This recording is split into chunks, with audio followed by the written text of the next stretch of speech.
ანატომიის ამ გადაცემის მზადებისას აღმოვაჩინე, რომ ჩვენი დღევანდელი გმირი სულ ყველაზე თუ არა ერთ-ერთი ყველაზე ღარიბი მაღალჩინოსანი ნამდვილად არის. არადა კრიტიკა მისი მისამართით პრეზიდენტის და შინაგან საქმეთა მინისტრის შემდეგ მოცულობით ყველაზე დიდია. ის უკანასკნელი რამდენიმე წელია ცდილობს მეურნე, საქმიანი და დაფიქრებული ადამიანის იმიჯის შექმნას, თუმცა როგორც მისდამი დაპირისპირებული მისივე გუნდის წევრები ამბობენ, მისი ეს მცდელობები ნაკლებად დამაჯერებლად გამოიყურება დასავლელი პარტნიორების თვალში.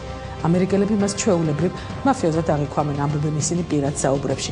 პერიოდულად ექსკლუზიურად უცხოური მედია საშუალებების წარმომადგენლებისთვის აკეთებს პოლიტიკური შინაარსის განცხადებებსაც და ირიბად მუდმივად ერთს გამს ყველაზე ძვირად ღირებული სავარძელისკენ იმზირება.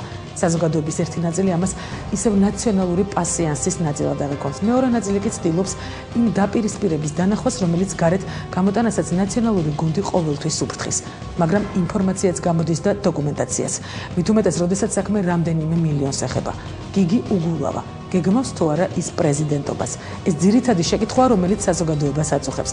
ანატომიის ეს კონკრეტული გადაცემა ეთერისთვის დაახლოებით 2 კვირის წინ მზადდებოდა, მაგრამ შევიტყვეთ, რომ დედაქალაქის მერის ოჯახში უბედურება დატრიალდა და წმინდა ადამიანური მოტივაციით გიგი უგულავას ანატომიის მზადება 1 კვირით გადავდეთ.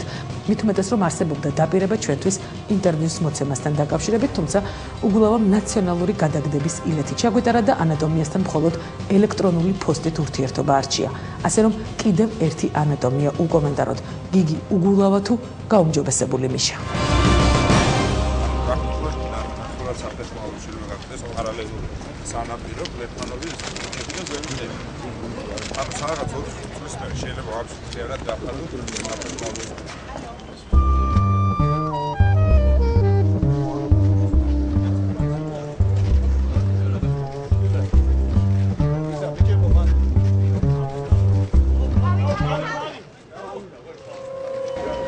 დედაქალაქის მერმა, როგორც ჩანს, გადაწყვეტილება შესთავაზოს საზოგადოებას გაუმჯობესებული მიშა სწორედ ამ დღეს მიიღო.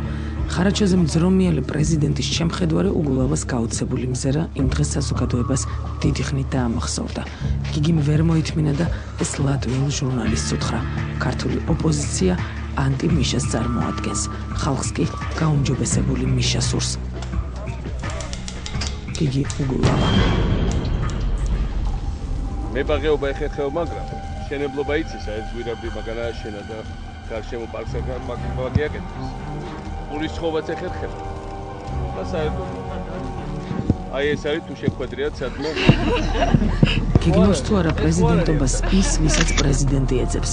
უგულავას პროგნოზის გაკეთება უჭირს, თუმცა ისიც ფაქტია, რომ მისი ფეისბუქური კონფერენციის ორგანიზებაში მას გიგა ბოკერიას მეუღლე, თამარ ჩირგოლეიშვილი დაეხმარა.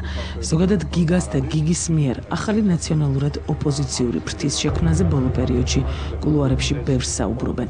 მით უმეტეს, რომ ამ გუნდში მოიაზრება ისეთი ფინანსური გარანტია, როგორიც კახა ბენდუკიძეა. არავიწყდებათ ლევან რამიშვილი და ზურაბ ადეიშვილი, ადამიანები, რომლებიც ნაციონალური იდეოლოგიის მთლელებად იქცნენ. გარდა ამისა, უგულავა ცდილობს შეინარჩუნოს საუკეთესო ურთიერთობები ადამიანებთან, ვინც დედაქალაქში უბრალოდ თბილისურ ამინდს ქმნის. პრეზიდენტისგან განსხვავებით, რომელსაც